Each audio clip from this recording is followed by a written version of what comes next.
மனிதனாக பிறந்த எல்லாருக்குமே பிறப்பு முதல் இறப்பு வர துன்பங்களும் கவலைகளும் பிரச்சனைகளும் தொடர்ந்து வந்துக்கிட்டே தான் இருக்கும். பணம் இல்லாதவனுக்கு பணம் இல்லாததுனால பணத்தை காரணமாக வச்சு 100 பிரச்சனை இருக்கும். அதுவே பணக்காரனுக்கு பணத்தை தவிர மற்ற எல்லாருமே பிரச்சனையாக தான் இருக்கும்.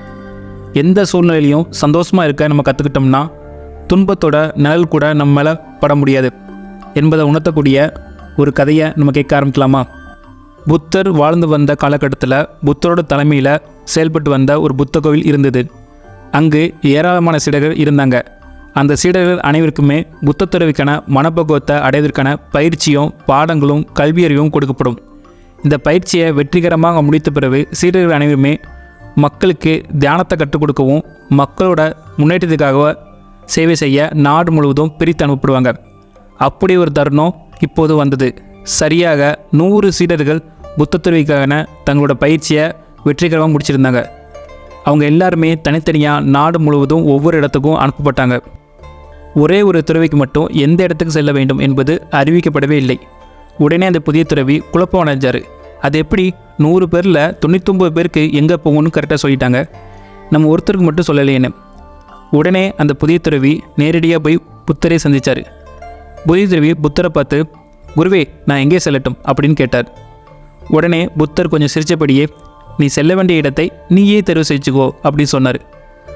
உடனே அந்த புதிய துறவி ஒரு இடத்தோட பேரை சொன்னார்.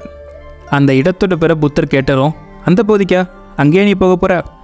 அங்கே இருக்கிற மக்கள் யாருக்குமே பக்தியோ தியான உணர்வோ கடவுள் நம்பிக்கையோ இப்படி எதுவுமே கொஞ்சம் கூட கிடையாது.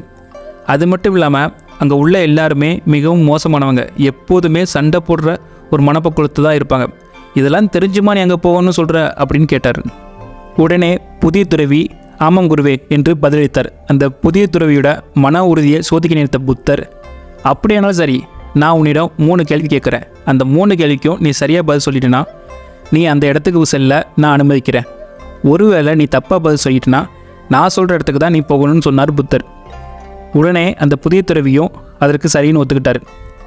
புத்தரோட முதல் கேள்வி, நீ அந்த இடத்துக்கு போனதும் அங்கே உள்ளவங்க உன்னை வரவேற்புக்கு பதிலாக அவமானப்படுத்தினால் நீ என்ன பண்ணுவேன்னு கேட்டார். உடனே புத்த துறவி, நான் ரொம்ப சந்தோஷப்படுவேன். என்ன காரணம்னா அவங்க என்னை அடிக்கலை, துன்புறுத்தலை, வெறுமனை வாயால் திட்டுவதோடு நிறுத்தி கொண்டாங்கன்னு நான் அந்த மக்களுக்கு நன்றி சொல்வேன்னு சொன்னார். ஓ, அப்படியே சொல்கிற அப்படின்னு புத்தர் தன்னுடைய 2வது கேள்வியை கேட்டார். ஒருவேளை அந்த கிராமத்து மக்கள் உன்னை திட்டாமல் அடித்து உதைத்தால் நீ என்ன செய்வேன்னு கேட்டார். புதிய துறவி உடனே, எனக்கு ரொம்ப சந்தோஷம். என்ன காரணம்னா நல்ல வேளை அவங்க என்னை அடிப்பதோடு நிறுத்தி கொண்டாங்க, நல்லவங்களாக போய் தான் அந்த மக்கள் என்னை கொல்லாமல் விட்டுட்டாங்க என்று நான் ஆனந்தம் கொள்வேன்னு சொன்னார் புதிய துறவி. புத்தர் தன்னோட 3வது கேள்வியை கேட்டார் கொஞ்சம் சிரித்தபடியே. ஒருவேளை அந்த மக்கள் உன்னை கொன்று விட்டால் நீ என்ன செய்வான்னு கேட்டார். உடனே புதிய துறவி கொஞ்சம் கூட யோசிக்காமல், ஆஹா குருவே, நான் இன்னும் சந்தோஷப்படுவேன். இந்த பூலோக வாழ்க்கையிலிருந்து எனக்கு மொத்தமாக விடுதலை தந்து விட்டார்கள்.